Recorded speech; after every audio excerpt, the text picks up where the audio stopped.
Welcome in, guys. We got a good one for you today. Playing Wells Branch Disc Golf Course out in Austin, Texas. I would say this is like their Johnny Roberts course because there are always people on every hole. And it's going to be a windy day.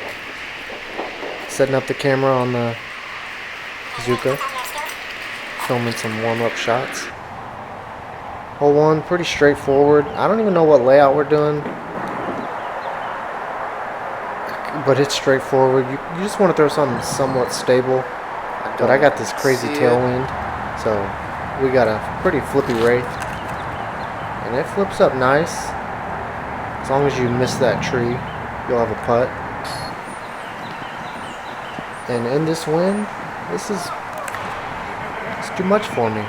So I'm letting the nerves show. I made the first one, cameraman. Shout out to them.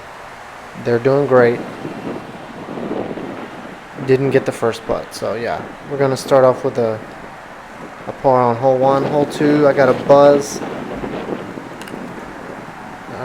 Slight tailwind still. Playing that hillside, and you know this is a birdie or die course. Especially, oh, and I'm gonna doink that. So it's not looking good. You usually want to get one of the first two for sure, but it's windy, so we'll leave that as an excuse. These are some new holes that I got confused on, kind of skipped around them. Luckily the locals are real nice. They pointed me in the right direction. So I'm just trying to hit that hillside again with my buzz. And that's some good zoom right there. And this is a great shot of the elevation that you might face on this hole. And that's in the chains. Feels good to get that first birdie. Get that monkey off the back. Hole 4, 230. And this one's pretty technical, more than I'm used to on this course of the 3 times I've been here, which I've never played these 3 holes.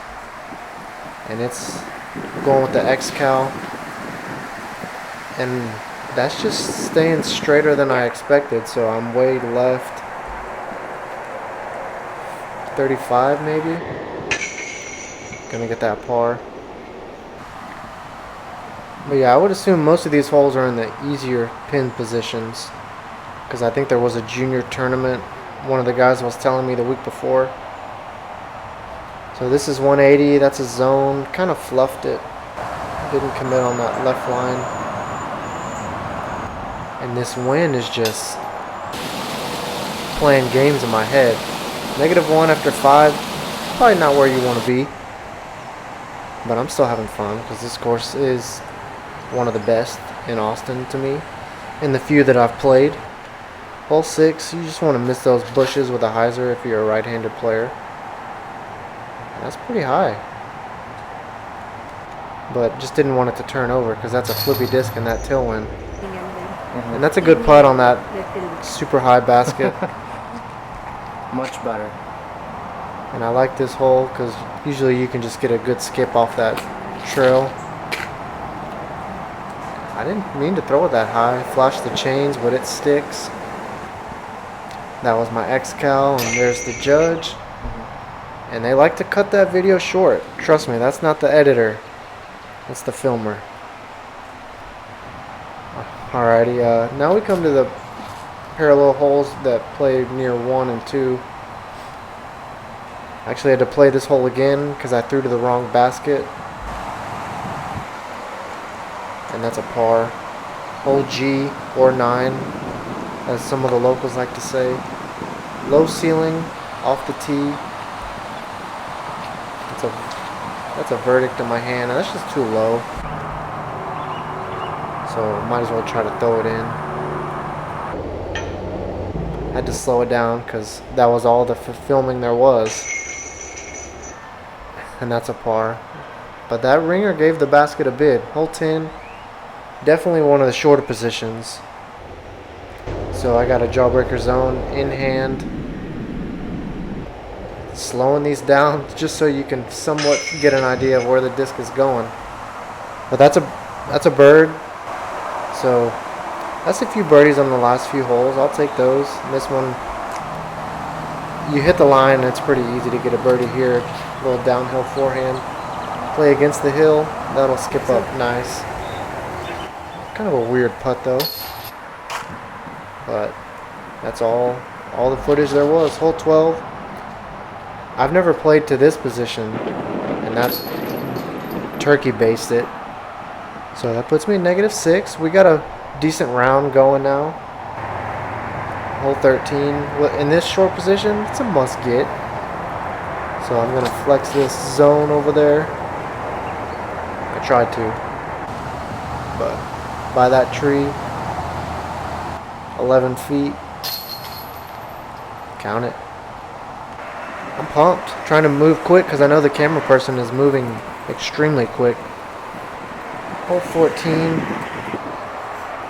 It's definitely one of the tougher gets because you gotta, I don't know, unless a local can show me what to do here. I always struggle with this hole, but I just hit those trees and drop down for a putt. And this is a death putt right here. And that was a weird reaction, but didn't get the well, yeah, I got the comebacker, but didn't get on film. Easy money par. I'm still at -7. And this is a toughie. Huge tailwind. Hit that main drain thing. Manhole cover, whatever you want to call it. Get a bad roll. Can't get the bird. Tap in the par. So, we still got some chances though. Still trying to hit that 10 under mark. I'd say that's a good round here. And if I would have known that was the basket I'm going to for this new layout, I might have done something different. But I'm just, yeah, I should have did my homework on this hole. But yeah, that is the basket we're going to. So, I'm just gonna drop in that par. Leave the disc there. Whoever picked that up, you're welcome. So, we're gonna have to be running an ace. And I didn't even see where the basket was on this hole, but it is in the short position. And that's going to be, that was probably an ace bid right there. That puts me a few feet past the basket, yeah. And that's just to show you it did go in. We just didn't get the footage. Alright, hole 18 is always a fun ace run. And you can bet I'm running it. And that felt good out of the hand. Kind of hard to see the basket, but it's in there. It flashes the chains. Go long about 24 feet. Can't connect. Final is -8. Yeah, it just goes to show you how busy this course is. Always people. Yeah, that's an old sign from the 90s because this is a 90s course. It's been around. But I love it, and if you're ever in the area, make sure you get out to play it. Thanks, guys.